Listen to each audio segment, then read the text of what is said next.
Hi! இன்னைக்கு ஒரு mini vlog பார்க்கலாமா? இது என்ன விலாக்னா, நாங்க குமரன் குன்று போனோம்.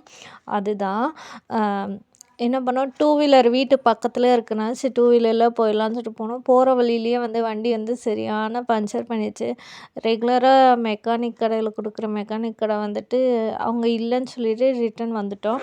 சரின்னு சொல்லிட்டு கோயிலுக்கு போயிடலான்னு நினச்சிட்டு போனோம். அந்த அடிவாரத்துக்கு கொஞ்சம் முன்னாடியே வண்டி ரொம்ப டிஸ்டர்ப் பண்ணிடுச்சுன்ட்டு கீழேயே நிறுத்திட்டு நாங்கள் ஆட்டோ பிடிச்சிட்டு மேலே போயாச்சு. மேலே போனால் முருகருக்கு அலங்காரம் செம்மையாக பண்ணியிருந்தாங்க. கீழேருந்தே பூஜை சாமானம் எல்லாம் வாங்கிட்டு போயிட்டோம்.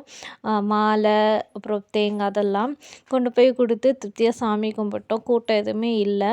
முருகருக்கு திருநீரில் அலங்காரம் பண்ணியிருந்தாங்க. அம்மன் 2 பேத்துக்குமே அந்த க்ரீன் கலர் புடவை கட்டியிருந்தாங்க. சூப்பராக இருந்துச்சு.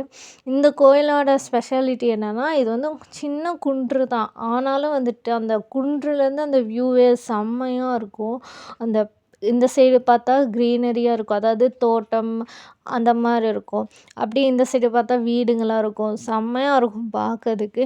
இங்கே வந்தாலே மோஸ்ட்லி நான் மயிலை பார்ப்பேன். பட் இந்த தடவை அது மிஸ் ஆயிடுச்சு.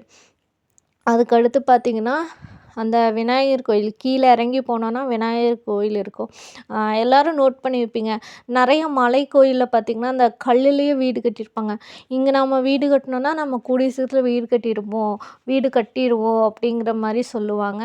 இது மித்தா இல்லை உண்மையாக நடக்குமாங்கிறது எனக்கு தெரியல. நானும் சின்ன பிள்ளையில நிறைய தடவை கட்டியிருக்கேன். பட் இது வரைக்கும் நான் இன்னும் கட்டலை.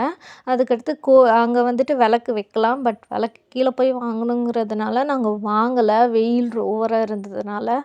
அப்புறம் சரின்னு சொல்லிட்டு உட்காந்துட்டு சும்மா கோயிலை சுற்றி மட்டும் வீடியோஸ் எடுத்துட்டு ரிட்டன் நாங்கள் போன ஆட்டோவையே கால் பண்ணி வர சொன்னோம். அந்த அண்ணாவும் வந்தாங்க. வந்ததுக்கப்புறம் நாங்கள் ஆட்டோவில் ஏறி ரிட்டன் வந்துட்டோம். கீழே நாங்கள் பைக் எடுத்துகிட்டு ரிட்டன் வீட்டுக்கு வந்தாச்சு.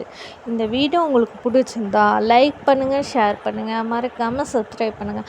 அதே மாதிரி இந்த காரமடை சுற்றி ஏரியாவில் இருந்தீங்கன்னா இந்த குமரன் குன்றுக்கு ஒரு தடவை போய் பாருங்கள். நல்லாயிருக்கும். தேங்க்யூ.